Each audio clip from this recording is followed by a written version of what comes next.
सबसे बड़े पैमाने पर हुआ धोखाधड़ी का गिरोह आया है। यहाँ लाए गए सभी विश्वविद्यालय छात्रों को अंदर आते ही उनके पैर की उंगलियां काट दी जाती हैं।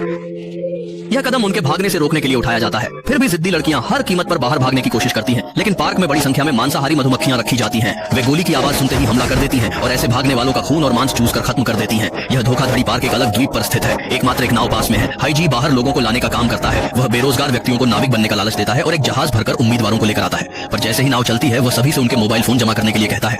अपने परिवार को सूरत की खबर दे दो, फिर मोबाइल मुझे दे दो। आखिरकार हम सब चाहते हैं कि आप बड़ा पैसा कमाएं। बड़ा पैसा कमाना, पर बड़ा पैसा क्या होता है? एक आदमी कुछ गड़बड़ का एहसास करता है और शोर मचाता है कि वह नाव से उतरना चाहता है, पर अब बहुत देर हो चुकी है। मैं कहता हूँ, इस नाव पर एक बार चढ़ गए तो अब जिंदा होने के अलावा कोई भी यहाँ से नहीं उतर सकता।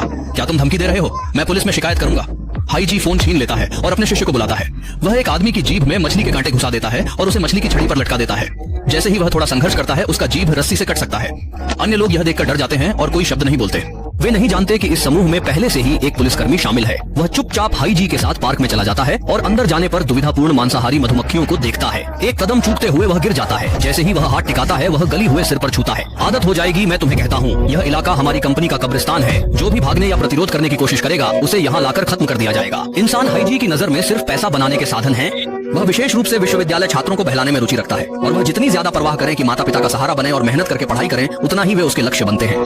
बेलिंग अपने परिवार की मदद के लिए और आर्थिक बोझ कम करने के इरादे से हाईजी के द्वारा धोखाधड़ी पार्क में फंसा दी गई। उसका परिवार गरीब था और उसके पास खुद को छुड़ाने का पैसा नहीं था। उसने हिंसा का बेरहमी पूर्ण सामना किया। इस जगह पर हर तरफ लोहे के दरवाजे, खिड़कियां और फंसे हुए विश्वविद्यालय छात्र मौजूद थे। बेलिंग अपनी आवाज खोद रही थी।